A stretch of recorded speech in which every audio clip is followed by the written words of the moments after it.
Bien, bonsoir, mes chers concitoyens, mesdames et messieurs. Cela fait presque un an que nous faisons face à la plus grave crise sanitaire de notre histoire récente. Cette crise, nous l'avons combattue ensemble en nous appuyant sur deux principes qui ont toujours guidé notre action. Notre premier impératif n'a jamais été négociable: protéger votre santé, réussir à soigner tout le monde, à tout moment, partout sur notre territoire. Cela veut dire aussi protéger notre système de santé en évitant l'engorgement des services hospitaliers et en aidant nos soignants qui accomplissent depuis des mois leur mission avec un dévouement et un engagement admirables. Je vais les voir très régulièrement sur leur lieu de travail, encore 2 fois cette semaine, d'abord pour les écouter, ensuite pour leur apporter l'entier soutien de l'État et de la nation. Notre deuxième exigence, c'est le devoir de vérité. C'est la condition de la confiance, sans laquelle aucune mobilisation collective n'est possible. Car oui, face à ce virus, nous avons besoin de tenir ensemble et nous réussirons ensemble en nous appuyant sur la vigilance et l'esprit de responsabilité de chacune et de chacun de vous. Ce devoir de vérité m'oblige à vous dire ce soir que la situation sanitaire de notre pays s'est dégradée au cours des derniers jours. Nous avons compté hier plus de 30 000 cas positifs, un chiffre que nous n'avions plus atteint depuis novembre dernier. Après plusieurs mois marqués par un plateau se situant entre 15 000 et 20 000 cas par jour, le virus gagne de nouveau du terrain depuis une semaine. Le virus progresse en France comme presque partout en Europe. Je pense à l'Allemagne, à la Belgique, aux Pays-Bas ou à l'Italie, même dans les pays qui ont confiné. Comme chez nous, il se passe quelque chose depuis quelques jours. Et dans tous ces pays, l'explication la plus évidente tient à l'apparition de cette nouvelle forme de virus que l'on appelle les souches variantes, dont nous mesurons la progression jour après jour. La plus répandue dans notre pays, vous le savez, est de loin celle dite du variant anglais, qui concerne désormais à peu près la moitié des personnes atteintes de la Covid en France. Ce variant, nous savons depuis la fin janvier qu'il se diffuse à bas bruit et qu'il est susceptible de produire, à un moment donné, une nouvelle flambée épidémique parce qu'il est plus contagieux.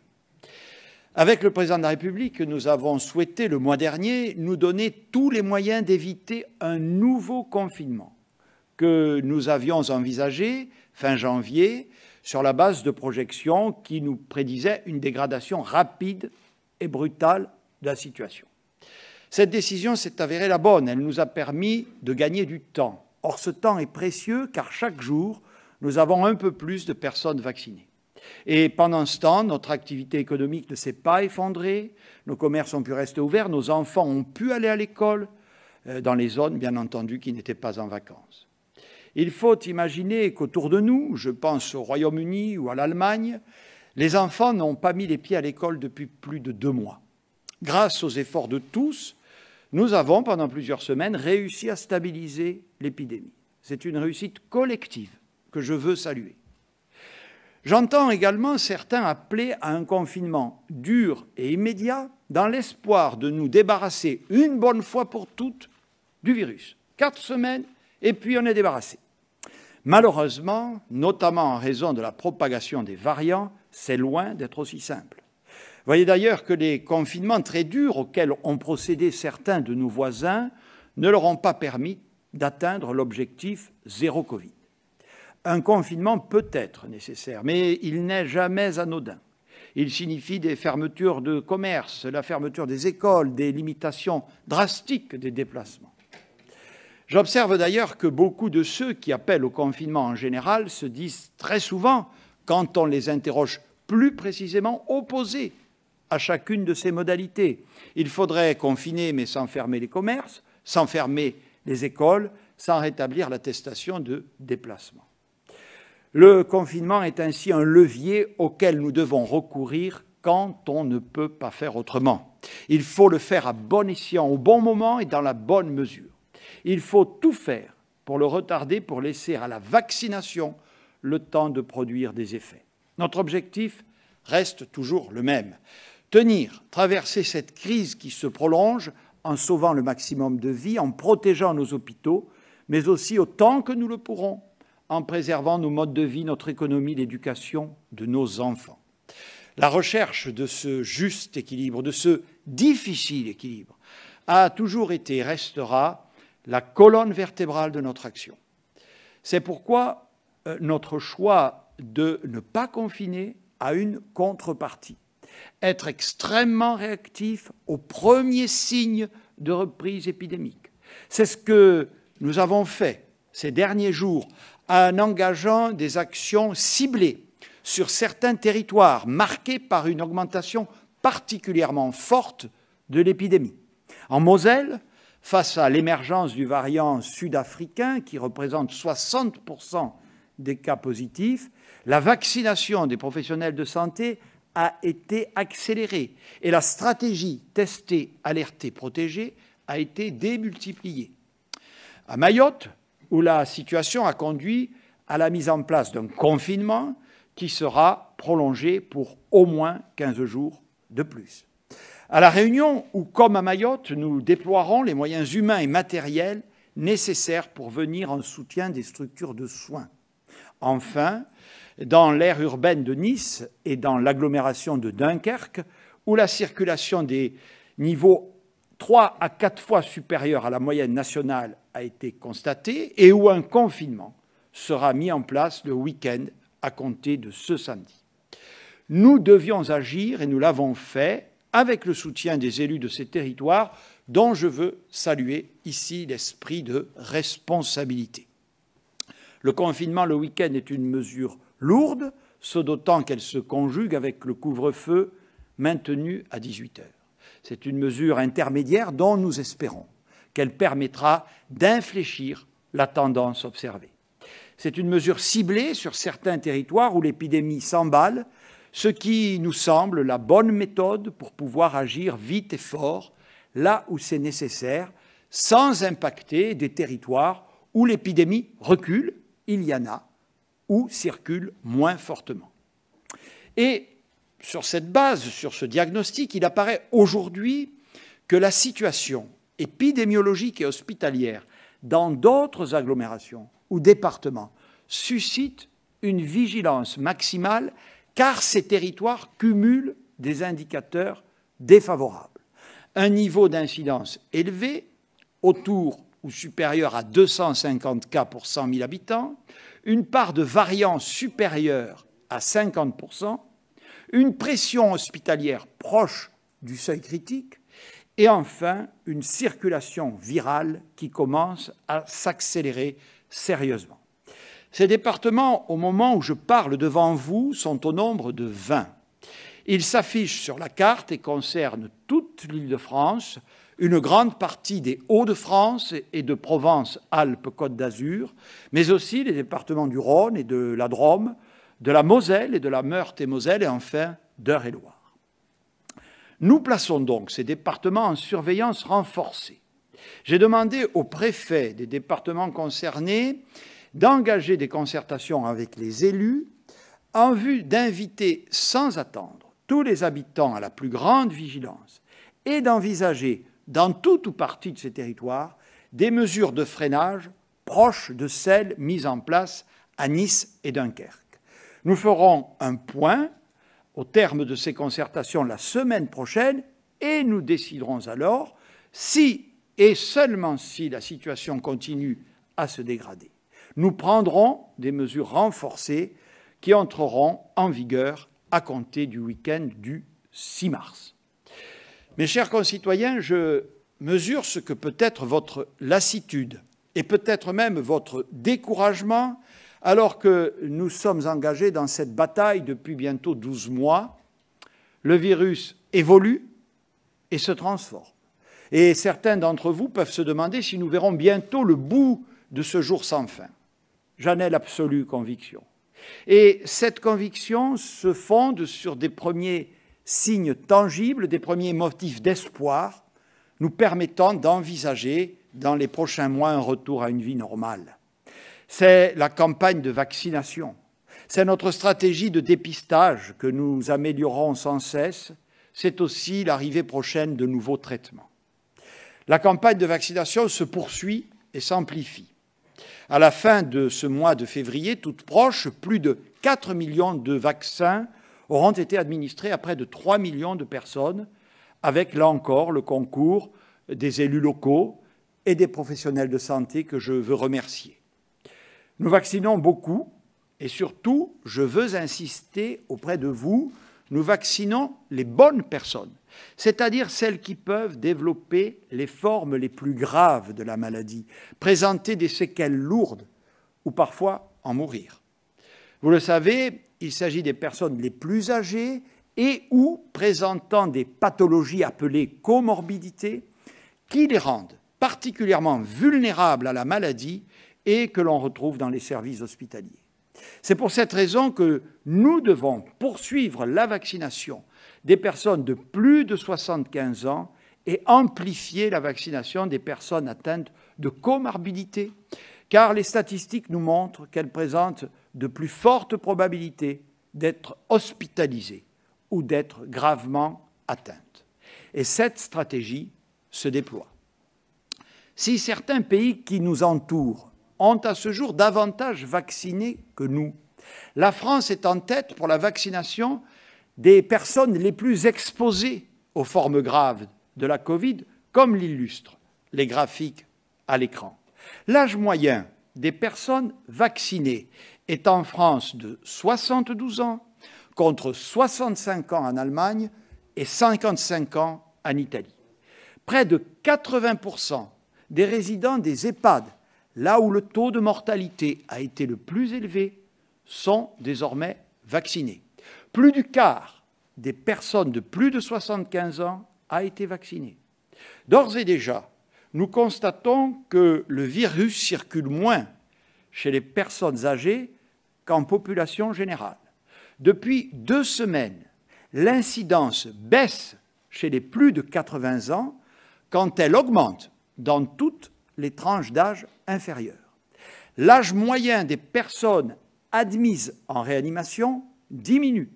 Cela montre que les effets de la campagne vaccinale commencent à se faire sentir sur nos concitoyens les plus âgés, donc les plus fragiles, qui sont désormais mieux protégés. Aujourd'hui marque une étape nouvelle avec l'entrée en scène des médecins généralistes et des pharmaciens.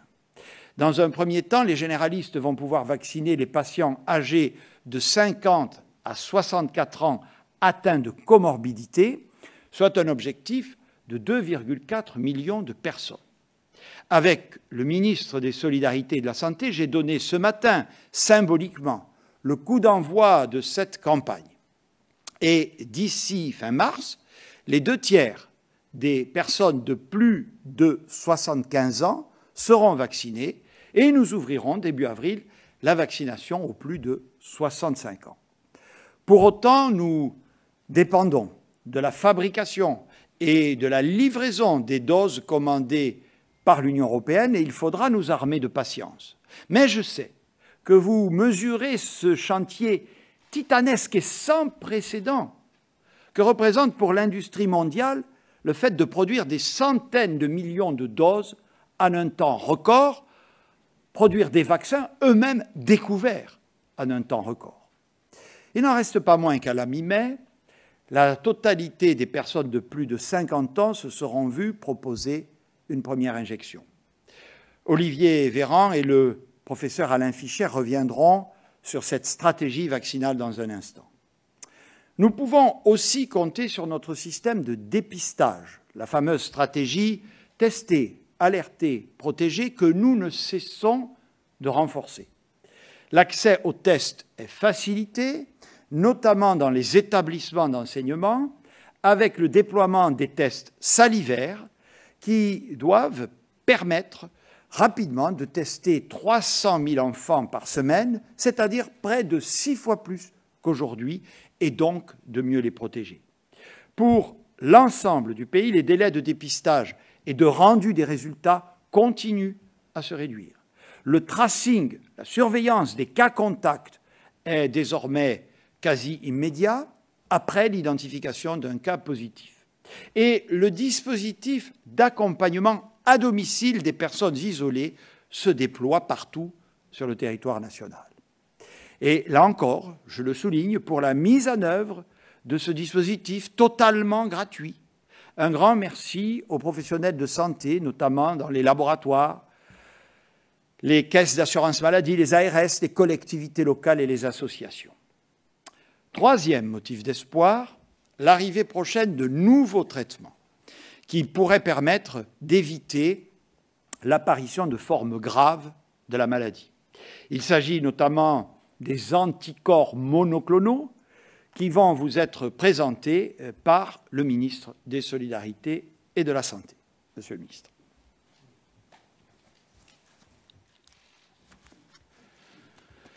Monsieur le Premier ministre, Mesdames, Messieurs, vous l'avez dit, Monsieur le Premier ministre, après 2 semaines de baisse de la circulation du virus dans notre pays, nous enregistrons à nouveau une hausse assez sensible, quotidienne. Il y a plus de 25 000 cas, par exemple, diagnostiqués au cours des 24 dernières heures, contre 22 000 cas jeudi dernier. Nous pouvons dire que, hélas, en 1 semaine, nous avons effacé les 2 semaines de baisse qui avaient précédé. Cela n'est pas une surprise, cela n'est pas étonnant, et vous l'avez dit, cela se constate partout autour de nous, du fait de la pression qui est créée par la diffusion de ces fameux variants du Covid-19 dont on sait qu'ils sont plus contagieux. Si je devais résumer la situation, je dirais que grâce aux mesures de gestion que nous avons mises en place, et notamment le couvre-feu, le télétravail, grâce au respect des gestes barrières par les Français, nous arrivons à faire reculer encore le Covid-19 tel que nous le connaissions jusqu'à présent dans notre pays.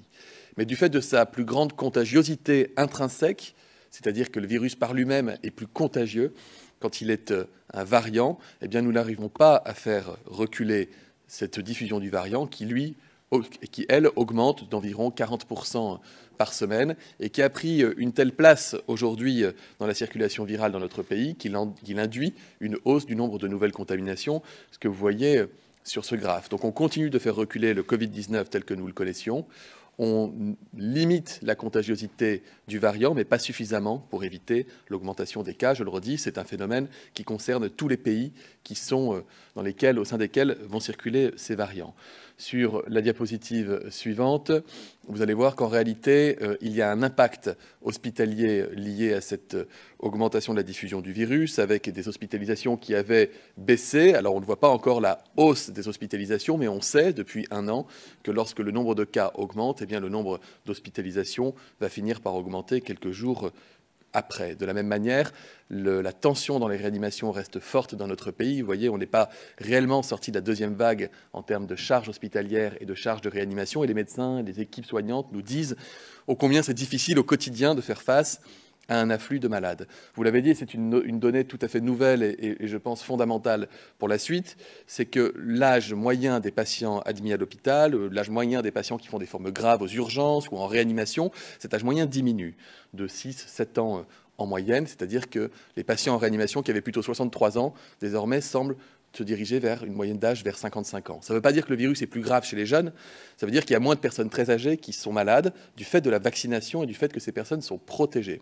Ce qui veut dire qu'on peut espérer, ce serait la suite logique, et nous le saurons bientôt, que pour 100 malades donnés, eh bien, il y ait moins de formes graves proportionnellement qu'auparavant. Ce serait évidemment une très bonne nouvelle. Je le disais, la diffusion du variant, elle concerne désormais tout le territoire national, avec une hétérogénéité qu'on voyait sur la carte de France, si on peut la remettre, qui fait qu'il y a des territoires qui sont plus ou moins touchés que d'autres. Mais globalement, aujourd'hui, plus d'1 cas sur 2 de nouvelles contaminations dans notre pays est lié à du variant anglais et environ 5 à 6% des contaminations sont liées à du variant dit brésilien ou encore sud-africain. Voilà pour ces informations. Vous dire également que l'impact hospitalier dans certaines régions, il est plus fort que dans d'autres. C'est notamment le cas en région PACA ou en Hauts-de-France et que nous sommes obligés d'organiser au quotidien ce qu'on appelle des évacuations sanitaires pour transférer des malades en état grave, souvent en coma avec intubation, ventilation artificielle, d'un hôpital à un autre d'une même région, voire ça pourrait reprendre d'une région à une autre région, tant la charge hospitalière peut être importante par endroit. Et cela justifie pleinement des mesures nouvelles qui ont pu être prises, que ce soit à Nice ou à Dunkerque, et qui pourraient donc être prises dans 20 départements supplémentaires dans les prochains jours. Comme vous l'avez dit, Monsieur le Premier ministre, il faudra que cette constatation se fasse et que si nous constatons encore une hausse de la pression épidémique, des décisions soient prises. Un point effectivement sur la vaccination pour vous informer de l'état des lieux aujourd'hui des publics qui peuvent bénéficier de cette vaccination. Si vous avez, je le rappelle, 75 ans ou plus, que vous soyez si vous êtes en établissement pour personnes âgées en EHPAD, normalement vous avez été vacciné, puisqu'on a couvert 80% des personnes âgées en établissement collectif, et donc c'était la cible que nous avions fixée.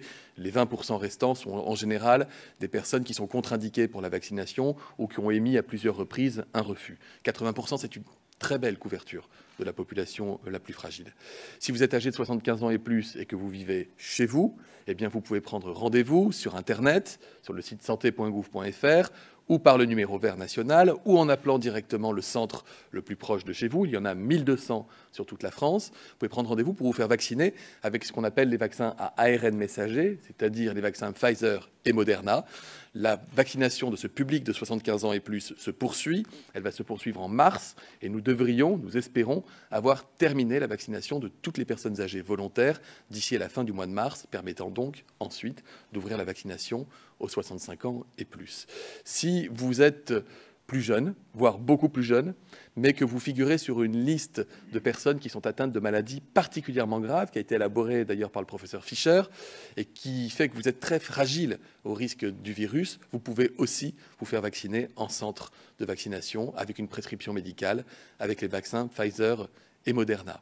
Si vous êtes âgé de 50 à 65 ans, vous l'avez dit, Monsieur le Premier ministre, et que vous êtes atteint de comorbidité, c'est-à-dire des maladies qui vous exposent à des risques de formes graves de Covid, vous pouvez contacter votre médecin s'il ne vous a pas contacté lui-même, et vous pouvez vous faire vacciner en cabinet médical de ville directement. Aujourd'hui, 35 000 Français ont été vaccinés par du vaccin AstraZeneca. C'est entre 3 et 4 fois plus que le rythme habituel de vaccination, du fait de l'ouverture pour ce public âgé de 50 à 64 ans atteint de comorbidité. Le professeur Fischer vous en parlera, mais c'est vrai qu'il y a une partie de la population qui s'interroge légitimement et qui se demande quand son tour va enfin venir. Je parle des personnes qui ont entre 65 et 75 ans, qu'elles aient des maladies ou qu'elles n'en aient pas. Aujourd'hui, de fait, les vaccins à ARN messager Pfizer et Moderna sont réservés aux personnes les plus âgées parce qu'elles sont prioritaires. Et les vaccins type AstraZeneca ne sont pas autorisés aux personnes âgées de 65 ans et plus. Il y a une étude très intéressante dont le professeur Fischer vous parlera, qui permet d'espérer qu'en réalité, le vaccin AstraZeneca serait beaucoup plus efficace que ce qu'on redoutait, et notamment chez les personnes âgées, ça pourrait évidemment changer la donne. Sinon, sachez que si vous avez entre 65 et 75 ans, vous accéderez à la vaccination par les vaccins ARN messagers, quoi qu'il arrive, d'ici le mois d'avril. Si vous êtes résident dans un établissement hébergement collectif avec un handicap et que vous avez un accueil spécialisé, vous pouvez être également vacciné en AstraZeneca. Voilà pour l'organisation actuelle à date de la vaccination. Un dernier mot, effectivement, c'est une très bonne nouvelle, en tout cas nous l'espérons, c'est sur le plan des traitements, et des traitements très innovants. Il en existe au moins deux sortes. D'abord, il y a ce qu'on appelle un traitement par interféron. L'interféron est un vieux médicament qu'on utilise dans différentes maladies et qui vient compenser des déficits d'interféron chez certaines personnes. Et l'interféron, finalement, c'est une manière pour l'organisme de réagir face à des infections. Et si vous êtes carencé en interféron, on peut vous administrer ce traitement et ça pourrait limiter le risque de formes graves. Ce sont des équipes françaises, notamment l'équipe du professeur Casanova, mais également les études qu'on appelle l'étude Coverage, qui est menée par l'équipe du professeur Malvi, qui a lieu dans toute la France et qui permet, dans le cadre d'une recherche clinique, dans un cadre protocolisé bien précis, à des personnes qui sont à risque de développer des formes graves, de recevoir ce traitement. Nous saurons dans quelques semaines si ce traitement est efficace. La deuxième nouveauté thérapeutique, c'est ce qu'on appelle des anticorps monoclonaux. Là aussi, des traitements très innovants. Il en existe plusieurs sortes. Je vous fais grâce de l'explication du fonctionnement de ces médicaments, qui est très complexe. Mais sachez que l'Agence nationale de sécurité du médicament a accordé ce qu'on appelle une autorisation temporaire d'utilisation des anticorps monoclonaux pour limiter les risques de survenue de formes graves chez des personnes dont l'état de santé les expose à des risques particulièrement élevés de formes graves. Là, il ne s'agit pas à proprement parler d'études cliniques, on est déjà dans une pratique thérapeutique, évidemment encadrée. Quelques 83 centres hospitaliers ont déjà reçu des milliers de ce traitement qui pourront commencer à être administrés avec prudence, initialement dans un cadre hospitalier pour des patients âgés de 80 ans et plus et qui ont des troubles de l'immunité. Mais la France, et c'est le premier pays européen à l'avoir fait, a commandé des dizaines de milliers de doses d'anticorps monoclonaux d'une génération supérieures qui arriveront en France d'ici à la mi-mars et qui nous permettront, je l'espère sincèrement, d'amplifier ces protocoles thérapeutiques et d'élargir la cible des publics qui pourraient bénéficier de ces traitements. Tout cela est fondé sur des études cliniques qui ont été faites notamment aux États-Unis et qui montrent qu'il pourrait y avoir une réduction majeure des risques de formes graves. J'ajoute que les premiers traitements que nous avons commandés, et ça ne fait pas de mal, ont été produits en Alsace, ce qui montre que la production des médicaments en France se porte bien de ce point de vue-là. Voilà, ce sont donc des pistes thérapeutiques intéressantes, des espoirs nouveaux qui permettront, nous n'en doutons pas, de renforcer notre arsenal de moyens pour lutter contre la diffusion de ce virus. Merci beaucoup, Monsieur le Ministre. J'ai souhaité que des explications complémentaires vous soient données sur notre stratégie vaccinale et je demande donc au professeur Alain Fischer, qui, vous le savez, est le président du Conseil d'orientation de la stratégie vaccinale, de bien vouloir s'exprimer à présent. Merci, Monsieur le professeur. Merci. Merci, Monsieur le Premier ministre, et merci, Monsieur le ministre. Donc, effectivement, aujourd'hui, une nouvelle phase de la vaccination s'est ouverte avec, comme cela vient de vous être indiqué, la possibilité pour les médecins généralistes, aussi les médecins du travail, de vacciner avec le produit AstraZeneca, donc qui est une nouvelle étape qui va permettre d'amplifier, de diversifier la vaccination. Donc, après tout, à l'occasion de cette nouvelle phase, c'est peut-être intéressant de faire un point sur les connaissances sur les vaccins dont nous disposons, car il se trouve que dans les 2-3 derniers jours, une série d'informations tout à fait positives viennent conforter l'intérêt d'utiliser ces vaccins, de les utiliser bien sûr de la façon la plus optimale possible et au bénéfice du plus grand nombre. En ce qui concerne le vaccin Pfizer, comme vous le savez, l'État d'Israël a commencé à vacciner massivement sa population et de façon assez rapide. Et aujourd'hui même est sortie une étude et publiée une étude dans le New England Journal of Medicine qui fait état des résultats de la vaccination chez les 500 000 premières personnes qui ont été ainsi vaccinées dans ce pays, comparé à 600 000 environ personnes qui n'ont pas été vaccinées. Et cette étude montre que l'efficacité du vaccin est largement aussi bonne, confirme très largement, même un tout petit peu au-dessus, les données qui avaient été publiées lors des études de phase 3, avec, je ne vais pas entrer dans le détail des chiffres, mais une protection contre la maladie, contre les formes sévères de maladie, contre l'hospitalisation, contre les décès même. C'est la première fois qu'il y a des données qui concernent les décès, qui dépassent 90% des personnes. Donc c'est une excellente nouvelle. Alors un tout petit élément de prudence, c'est que par définition, ce sont des résultats qui sont fondés sur des études de court terme. Les quelques chiffres que j'indique se situent après l'administration de la seconde dose, qui doit être administrée, qui est indispensable pour obtenir ces bons résultats, 3 à 4 semaines après la première et 7 jours plus tard. Donc c'est évidemment une étude à court terme. Il ne peut pas en être autrement. Il faudra suivre au cours du temps ce qui se passe. Une seconde bonne nouvelle que l'on peut tirer de cette étude, de ce travail assez remarquable et très rapidement publié, ce qui est une très bonne chose, c'est le fait que les personnes âgées de plus de 65 ans, les personnes âgées de plus de 75 ans, les personnes âgées de 80 ans bénéficient également de cette protection comme des personnes plus jeunes. Et il était fait allusion tout à l'heure au remarquable succès, je pense, de la vaccination dans les maisons de retraite en France. Donc très vite, on devrait pouvoir, et déjà on en a entendu les premiers éléments, les premiers signaux, voir cela se traduire de la même façon en France avec un taux de protection des 80% de personnes déjà vaccinées qui permettra d'observer la réduction d'hospitalisation et de décès. Donc c'est une très très bonne nouvelle pour toutes les personnes seniors qui ont été vaccinées ou qui vont être vaccinées.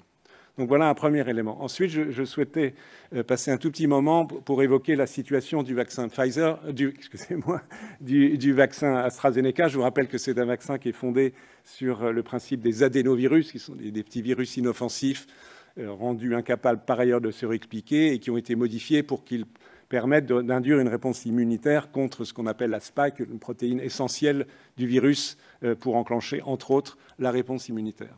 Des premières études cliniques publiées de la firme, AstraZeneca, qui a développé ce vaccin, montrait un certain taux d'efficacité, initialement 62%, mais si on réexamine leurs études avec de nouvelles publications, et lorsque ce vaccin est administré de façon optimale, il permet d'obtenir, après la première dose, un taux de protection de l'ordre de 76% et qui monte à 82% si on respecte un délai assez long dans le cas de ce vaccin, un délai de 12 semaines entre la première et la seconde injection. Donc des résultats plutôt encourageants. Néanmoins, il se trouve, pour des raisons que je trouve profondément injustes, je vais expliquer tout de suite, ce vaccin a relativement mauvaise presse en France. Il est considéré comme un peu moins efficace ou carrément moins efficace que les vaccins ARN comme le vaccin Pfizer ou le vaccin Moderna, et de plus, moins bien toléré.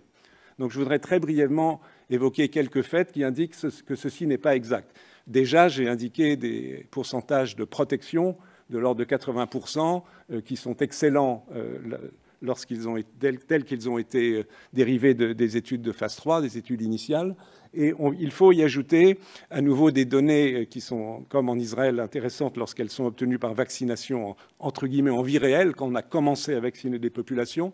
Et nous disposons depuis 48 heures de données qui viennent d'Écosse, puisque la Grande-Bretagne, globalement, a commencé à vacciner avec le produit AstraZeneca dès début janvier. Donc évidemment, à nouveau, ce sont des données court terme, mais de données assez encourageantes, puisque 3 à 4 semaines ou 4 à 5 semaines après l'administration de la première dose de ce vaccin, environ 400 000 personnes en Écosse, les données ont besoin encore d'être précisées, le travail n'a pas encore été accepté pour publication, mais enfin il existe sous forme de préprint, donc on peut s'inspirer de ce qui a été relaté, de ce que l'on peut lire. Donc le taux de protection analysé à travers les hospitalisations, donc qui est un paramètre important évidemment permettant d'évaluer l'efficacité d'un vaccin, du vaccin AstraZeneca est égal, on va dire, donc il est même légèrement supérieur, mais il est égal au taux de protection assuré par le vaccin Pfizer qui a été administré environ à 700 000 Écossais. 700 000 Écossais Pfizer, 400 000 Écossais AstraZeneca. On est au même niveau de protection très élevé, au-dessus de 90%, donc c'est plus que dans l'étude clinique. Donc, ce qui est tout à fait remarquable et qui indique en fait que ce vaccin est un vaccin efficace, un très bon vaccin. Et information supplémentaire, même s'il faut être prudent dans l'interprétation parce qu'il n'y a pas absolument toutes les informations dans l'article tel qu'on peut le lire pour l'instant, il semble que ce vaccin soit efficace chez les personnes âgées de plus de 65 ans. Je rappelle que jusqu'à ce jour, il n'y avait pas eu d'études analysant l'efficacité de ce vaccin au-delà de l'âge de 65 ans, d'où le fait que la Haute Autorité de Santé en France a préconisé son emploi avant l'âge de 65 ans. Donc, pour la première fois, il y a des résultats, en vie réelle, entre guillemets, et sur un grand nombre de personnes, de la vaccination de personnes âgées de plus de 65 ans jusqu'à 80 ans et au-delà, et avec une efficacité qui est également bonne. Donc, si ces résultats se confirment, on a là une excellente nouvelle, puisque là, cela pourrait suggérer que ce vaccin pourrait être proposé, préconisé pour les personnes âgées de 65 à 74 ans qui, dans l'immédiat, le ministre l'a rappelé il y a un instant, ne disposent pas d'un vaccin alors qu'ils sont à risque d'infection sévère. Donc, je sais que la Haute Autorité de Santé a été saisie par le ministère de la Santé pour évaluer cette situation, mais il ne peut être question de décision immédiate puisqu'il faut pouvoir se fonder sur des données très précises et complètement validées. Mais c'est un signe très encourageant. Donc voilà pour l'efficacité. Donc il n'y a pas lieu de considérer que ce vaccin est un vaccin entre guillemets de deuxième catégorie ou que sais-je qu'on a pu entendre. Il est tout à fait efficace. Il a sa place complètement dans l'arsenal de la vaccination. Le second point pour terminer concerne la tolérance de ce vaccin. Il est exact que des personnes jeunes de 20, 30, 40 ans qui ont été vaccinés avec l'AstraZeneca, ce sont de jeunes professionnels de santé tels que cela a été proposé il y a maintenant une dizaine de jours. Donc certains d'entre eux ont présenté dans les 48 heures qui suivent la vaccination une espèce de syndrome grippal, de la fièvre, des maux de tête, des frissons, donc une situation désagréable bien sûr, et pour certains qui a entraîné un arrêt de travail. Donc évidemment cela a créé un tout petit peu d'émoi, et chez certains, une réticence, un retrait, mais je ne veux pas recevoir un vaccin qui va me rendre malade, même si c'est bref. Alors d'abord, c'est bref, c'est pas grave, donc cela cesse sans aucune espèce de séquelle, donc c'est un premier point. Et surtout, il faut considérer qu'en fait, il existe un moyen assez simple, même très simple, de prévenir pour l'essentiel cette réaction excessive au vaccin, ce qui survient chez les sujets jeunes qui ont un système immunitaire très puissant, c'est tout simplement de prendre du paracétamol, un médicament que chacun connaît, d'en prendre un comprimé juste avant la vaccination et, si nécessaire, de continuer à le prendre pendant 48 heures, toutes les 6 heures, comme ce médicament est appliqué lorsque nous avons un syndrome grippal. Les Anglais ont montré que cette approche était efficace et donc doit provenir l'essentiel de cette réaction excessive. Donc finalement, que l'on considère ce vaccin AstraZeneca sous l'angle de l'efficacité ou sous l'angle de la tolérance, les données, en adaptant un tout petit peu l'application de ce vaccin, enfin en y ajoutant le paracétamol, les données sont tout à fait satisfaisantes. Il est efficace, il est sûr et il peut être administré. Donc il n'y a aucune raison de retarder l'application de ce vaccin aux personnes dont le ministre de la Solidarité et de la Santé a parlé il y a un instant, les professionnels de santé, donc les jeunes et moins jeunes, mais aussi, bien sûr, et eux n'ont d'ailleurs aucune réaction particulière, les personnes âgées entre 50 et 65 ans et qui ont des comorbidités, les 2,5 millions de personnes qui doivent être vaccinées dans les meilleurs délais. Donc je pense qu'il faut que nous soyons tous rassurés, mais les professionnels de santé et les personnes susceptibles d'être vaccinées par l'AstraZeneca, ce vaccin peut être utilisé sans aucune arrière-pensée et sans retard. Il en va du développement, selon le rythme nécessaire, du programme de vaccination en France. Voilà, je vous remercie. Merci beaucoup, monsieur le professeur, pour ces informations à la fois précises et encourageantes. Mes chers concitoyens, les 12 derniers mois que nous avons traversés resteront dans l'histoire comme une épreuve exceptionnelle. Exceptionnelle par sa nouveauté, exceptionnelle par sa dimension planétaire, exceptionnelle par les contraintes inédites qu'elle nous a fait subir, mais aussi par les ressources que nous avons su mobiliser pour y faire face. Des ressources scientifiques, des ressources médicales, des ressources financières, mais aussi morales et psychologiques. Cette épidémie nous a éprouvés, nous éprouve, par sa durée et sa dureté, par ses évolutions, souvent imprévisibles. Mais cette épidémie, nous en verrons le bout. La progression de la campagne vaccinale nous permet de nous fixer un cap, la fin du printemps. À cet horizon, la protection des plus vulnérables devrait nous permettre de réduire les effets de cette épidémie sur la population tout entière. D'ici là, nous devons tenir ensemble.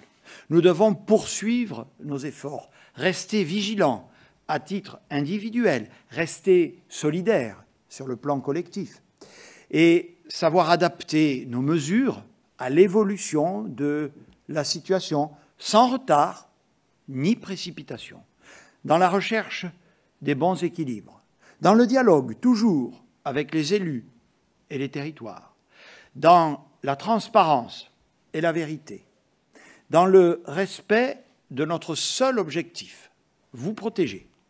Je vous remercie et je me tiens à votre disposition avec le ministre et le professeur Fischer pour répondre à vos questions. Bonjour Monsieur le Premier ministre, Bastien Auger pour TF1 LCI. Dans les 20 départements que vous avez cités, qui vous inquiètent le plus, vous avez parlé de mesures similaires à celles qui ont été annoncées à Dunkerque et à Nice. Est-ce que ça veut dire que ce serait forcément des confinements le week-end, comme ce qui a été annoncé dans ces départements-là, ou est-ce qu'il est possible que ce soit, pourquoi pas, d'autres mesures, pourquoi pas, par exemple, des confinements en semaine, ou alors d'autres pistes que vous pourrez peut-être évoquer. Et par ailleurs, à l'inverse, si j'ose dire, puisque vous, pour l'instant, privilégiez la piste de mesures territorialisées, est-ce que dans les départements qui vous inquiètent le moins, il est envisageable d'alléger certaines mesures, pourquoi pas d'ouvrir les lieux culturels, notamment les musées? Merci. Très bien. Donc il y a deux questions, on est d'accord, je réponds tout de suite. La nature des mesures que nous pourrions prendre, je vais être très précis, à l'échéance du week-end, pas celui-là, le suivant, après les concertations, si la situation dans ces départements, dans ces territoires venait encore à se dégrader, nous envisageons évidemment que ce soit des mesures de la nature de celles prises en concertation à Nice ou dans l'agglomération niçoise au sens large et à Dunkerque. Et nous verrons, là aussi, en fonction des réalités locales, puisque nous avons fait le choix, merci de le souligner, de la territorialisation, s'il y a lieu au cas par cas de prendre des mesures complémentaires. Nous nous adapterons à la réalité. L'objectif est de ralentir au maximum la progression épidémique. Malheureusement, j'allais dire sur le plan national, vous avez raison, il y a je l'ai dit, c'est ce qui justifie cette stratégie territoriale, il y a des départements, des zones urbaines où, effectivement, nous constatons des situations mieux maîtrisées, voire en légère baisse par rapport, vous savez qu'on raisonne en moyenne sur 7 jours. Néanmoins, l'évolution générale, globale, en France et en Europe, où vous voyez même les pays qui ont confiné durement observer une reprise des taux d'incidence, ne nous permettent pas, à ce jour, d'envisager des mesures de relâchement. Toutefois, vous avez raison, sur le principe, une approche territoriale, en fonction de l'évolution des données, devrait pouvoir nous permettre de prendre de telles mesures. Thierry Curté à France 2. Est-ce que, puisque vous adaptez le dispositif, vous pourriez aller jusqu'à, par exemple, attribuer un nombre de vaccins différents en fonction des zones les plus touchées et en fonction des zones les moins touchées, un peu plus dans les zones touchées, un peu moins en Bretagne et au Pays Basque, par exemple. Et puis, on a une actualité sportive ce week-end. Le 15 de France ne pourra pas jouer. Visiblement, il y a eu un certain nombre de choses qui se sont déroulées, notamment pendant les entraînements. Il a été conseillé au 15 de France de ne pas s'entraîner. Il semble qu'il se soit entraîné. Pourrait-il y avoir des sanctions de la part du gouvernement si l'enquête était à charge contre, par exemple, les entraîneurs ou l'encadrement de l'équipe de France ? Alors, je vais demander à Olivier Véran de vous répondre sur l'allocation de doses vaccinales en fonction des réalités épidémiques. Je vous fais observer que j'ai déjà indiqué dans mon propos que nous avions recouru à cette technique, si je puis m'exprimer ainsi, notamment lorsque, c'est le cas de la Moselle, le variant sud-africain était plus important. Bon, je vais laisser à Olivier Véran le soin de compléter ma réponse. Oui, pardon. Oui, nous avons effectivement opté pour des stratégies territoriales là où c'était absolument nécessaire. Du vaccin ARN messager en Moselle, parce que là-bas, il y a du variant sud-africain qui circulait en quantité, et puis du vaccin à Nice et à Dunkerque notamment, mais pas que, en renfort, en supplément. Après, il faut savoir que nous avons fait le choix de vacciner en flux tendu dans notre pays. C'est-à-dire que dès que des doses arrivent, elles partent dans les territoires, elles sont dans les 1200 centres, chacun peut s'en rendre compte. Si vous allez sur le site data.gouv, vous verrez en open data la totalité des stocks dont dispose chaque centre dans notre pays aujourd'hui et dans les 6 semaines à venir. Vous pouvez le comparer au nombre de rendez-vous qui ont été pris par chaque centre pour vérifier qu'il y a une bonne corrélation entre les deux. Et vous pouvez suivre centre par centre le nombre de vaccinations qui ont été faites. Ce choix de la transparence, il était aussi pour garantir à chacun qu'il y avait un traitement, je dirais, égalitaire sur tout le pays. Maintenant, évidemment, quand vous êtes à Dunkerque, que vous avez 1% de la population qui tombe malade du Covid chaque semaine, et que vous avez des personnes âgées qui ne sont pas encore protégées, vous dites il faut qu'on intervienne. Donc il faut qu'on fasse un peu de réorganisation, un peu de redistribution, mais on ne peut pas déshabiller Paul pour habiller Jacques. Vous imaginez bien que si nous disions qu'on va enlever des vaccins dans tel endroit pour finalement en donner ailleurs et qu'on devait annuler un certain nombre de rendez-vous, ce serait... Voilà. Donc on le fait avec parcimonie quand la situation sanitaire le justifie et l'impose. Quant au 15 de France, vous avez posé cette question, évidemment, c'est un sujet difficile de ne pas pouvoir jouer le 15 de France. Avant de parler, cher monsieur, de sanctions, faut-il savoir exactement ce qui s'est passé? Je pense que les joueurs sont déjà eux-mêmes sanctionnés de ne pas pouvoir jouer, et je pense qu'ils en sont très malheureux. Donc le sujet, vous l'avez dit, est suivi de près par le ministère des Sports, en lien avec la Fédération française de rugby. Ne préjugeons pas en quoi que ce soit des suites qui pourront être données à tout ça. Il faut d'abord analyser et connaître. Encore une fois, je pense que la pénalisation, la sanction est déjà donnée avec l'impossibilité de jouer, comme vous l'avez rappelé. Oui, bonjour, Jérémy Marot pour l'AFP. 2 questions. La première, mardi soir, vous étiez à l'hôpital d'Argenteuil où seulement 30% des personnels soignants étaient vaccinés, non par faute de dose, mais plutôt par réticence. Comment vous expliquez que ceux qui sont au final les vitrines, les promoteurs de cette campagne vaccinale, soient aussi réticents à se faire vacciner? Et puis la deuxième concerne des expérimentations qui pourraient être menées, comme certains élus vous le demandent, pour ouvrir des restaurants, sous couvert bien évidemment d'un test négatif. Bien, je vais laisser le professeur Fischer le soin de répondre à votre première question. Vous avez quand même observé, puisque nous y étions ensemble dans cet établissement, qu'à chaque fois quand même qu'on a interrogé les professionnels de santé, en tout cas ceux que nous avons croisés, qui n'étaient pas vaccinés, mais auxquels nous avons demandé s'ils avaient l'intention de faire, à chaque fois la réponse a été positive. Donc nous avons plein d'espoir. Mais c'est une vraie question, si je puis me permettre. Monsieur Fischer, qui connaît bien le sujet. Oui, c'est le sujet que j'ai évoqué brièvement tout à l'heure, qui est la survenue chez certains jeunes soignants de ces syndromes pseudo-grippaux a créé une certaine réticence. Je pense que quand même, le phénomène existe, mais il a été un tout petit peu amplifié. Et donc, encore une fois, il existe une possibilité technique simple d'y remédier. Et il me semble d'ailleurs qu'à travers de nombreuses rencontres et discussions que j'ai pu avoir au cours de ces derniers jours avec un très grand nombre de soignants par visioconférence en toute la France, j'ai l'impression que petit à petit, ce sentiment d'inquiétude ou de doute sur ce vaccin est en train de s'estomper. Donc je suis plutôt optimiste sur le fait que les choses repartent, mais il faut expliquer, réexpliquer, rassurer, parce que ce sont des faits solides, que ce vaccin est à la fois efficace et bien toléré si on l'administre avec du paracétamol. Je ne vais pas recommencer ce que j'ai dit tout à l'heure, mais il faut faire œuvre de pédagogie et nous, professionnels de santé, devons le faire en tout premier lieu. Peut-être sur les expérimentations, enfin je peux en dire un mot, parce que vous le savez, certaines ont déjà été décidées ou envisagées, notamment dans le champ culturel ou dans le champ sportif que nous évoquions tout à l'heure. Ce sont des expérimentations qui sont conduites évidemment sous le contrôle et dans le cadre de protocoles fixés conjointement avec les autorités sanitaires. Donc, vous avez rappelé aussi que des élus locaux, je crois que c'est dans votre question, en ont demandé. Nous tenons à les associer, mais s'agissant d'une question éminemment sanitaire, nous souhaitons que l'État conserve la direction, la conduite de ces expérimentations, c'est-à-dire à la fois leur méthodologie, leur suivi et ensuite les décisions qu'il aura lieu d'en tirer.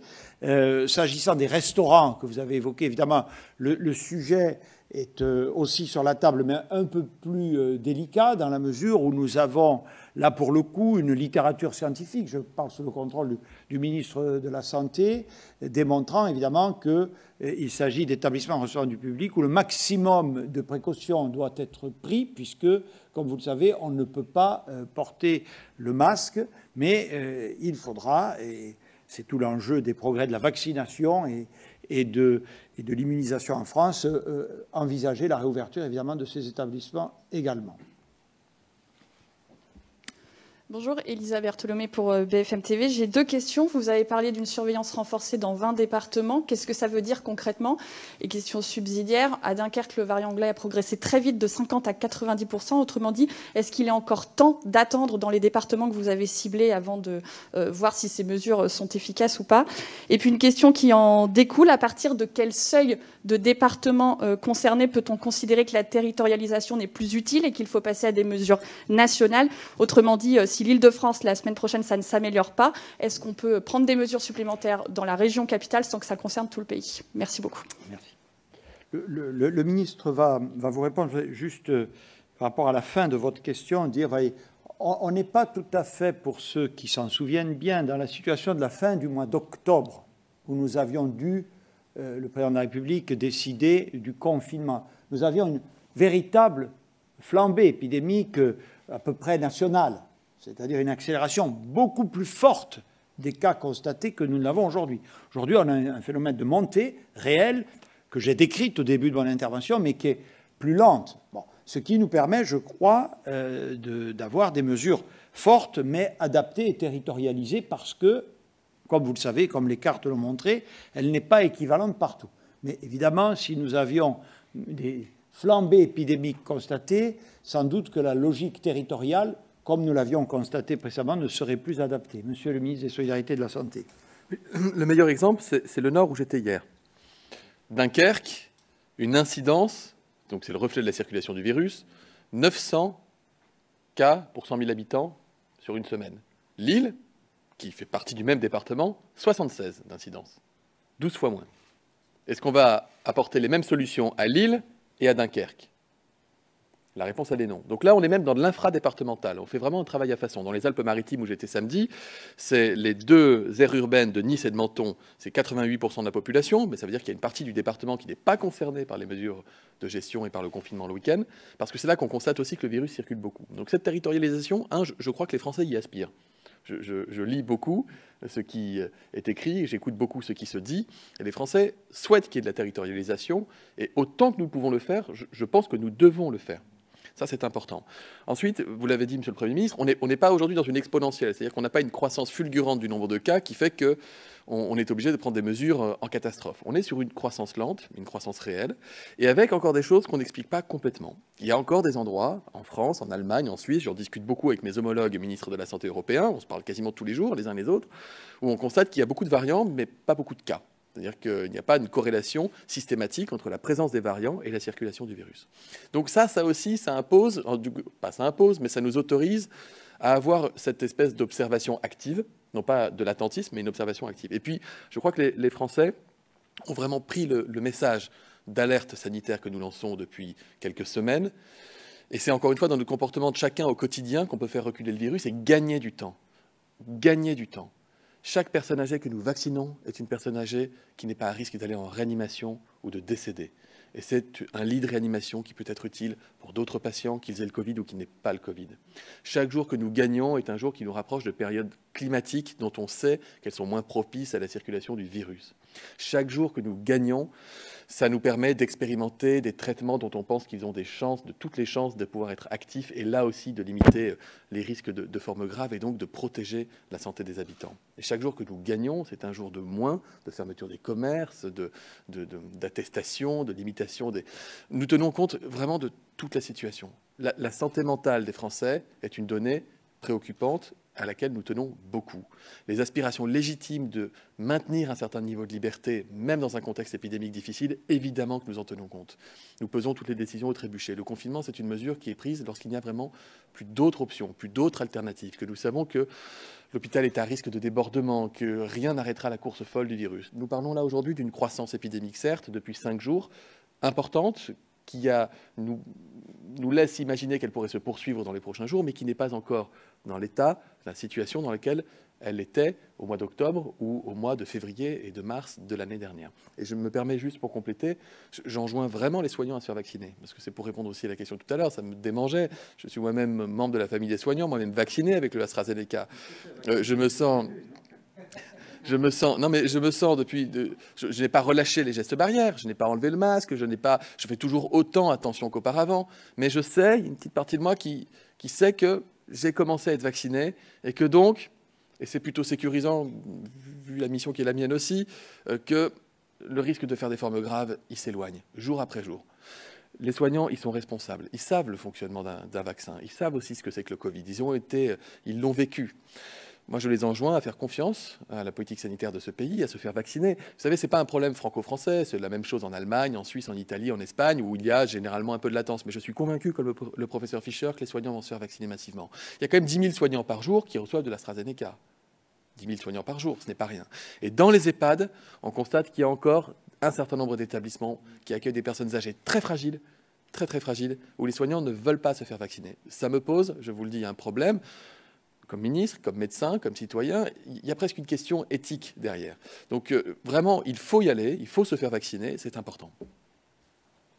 Allez, une dernière question, si vous voulez bien. Oui, monsieur. Jean-Rémy Baudot pour Europe 1. On a compris la stratégie de territoire par territoire. En fait, c'est la stratégie que vous aviez annoncée avant l'été, avant de caler avec la situation à Marseille. Est-ce que là, vous pensez vraiment avoir trouvé la solution pour éviter le confinement national? Et puis, permettez-moi juste de relayer une question de Michel Rose de Reuters. De plus en plus d'études confirment une efficacité quasi similaire des vaccins Pfizer et AstraZeneca dès la première dose. Seriez-vous prêt à espacer les doses pour accélérer le nombre de personnes immunisées? Donc ça, c'est pour M. Fischer qui va s'avancer. Oui, mais merci de la première question, parce que on a l'impression qu'on découvrerait maintenant les stratégies territorialisées de lutte contre la Covid. On les a utilisées déjà, vous l'avez rappelé.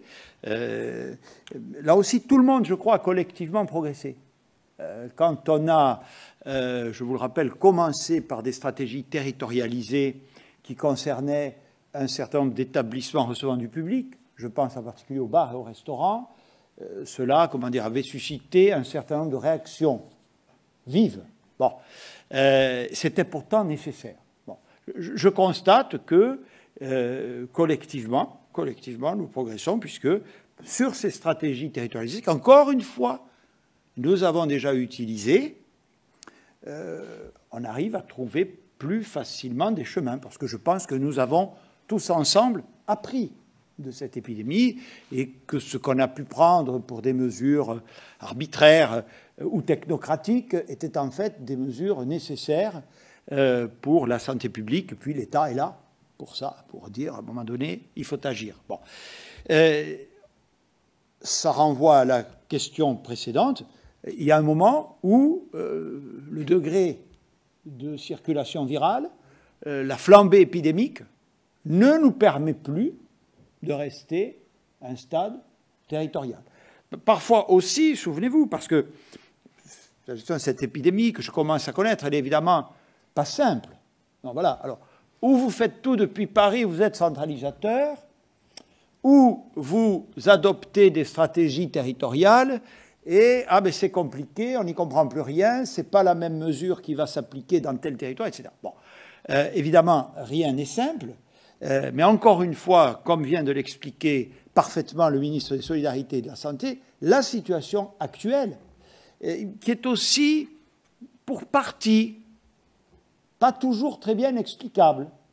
Je pense que ces variants, ils les introduisent encore, on peut le regretter évidemment, mais c'est une réalité, des éléments de complexité dans l'analyse et dans l'appréhension des situations. Bon, vous allez avoir à données comparables, des conséquences comparables. Ce n'est pas toujours le cas. Bon.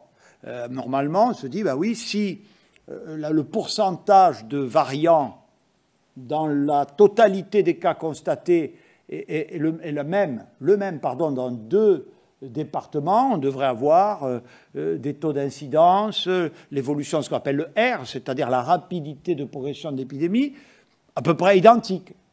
Alors, qu'il y ait des écarts, ça peut sûrement s'expliquer, mais des fois, ce sont des écarts considérables. Et d'ailleurs, vous le savez parfaitement, puisque toutes les données sont en ligne.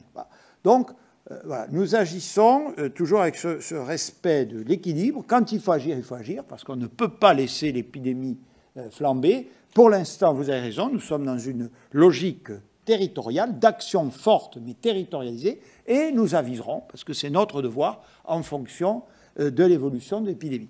Monsieur le professeur, pour la deuxième question. Alors, c'est un sujet de débat qui n'est pas complètement clos, parce qu'on le retrouve dans la littérature scientifique pratiquement chaque semaine. Mais enfin, parce qu'il y a des arguments dans les deux sens, mais enfin, il y a aujourd'hui, je pense, pas un consensus, mais une opinion largement dominante de penser qu'il ne faut pas espacer la dose des vaccins ARN, donc de rester à ce qui est préconisé en France aujourd'hui, première dose et seconde dose 4 semaines plus tard. Les arguments sont, d'une part, le fait qu'il y a guerre d'informations sur ce qui se passe si on retarde la seconde dose.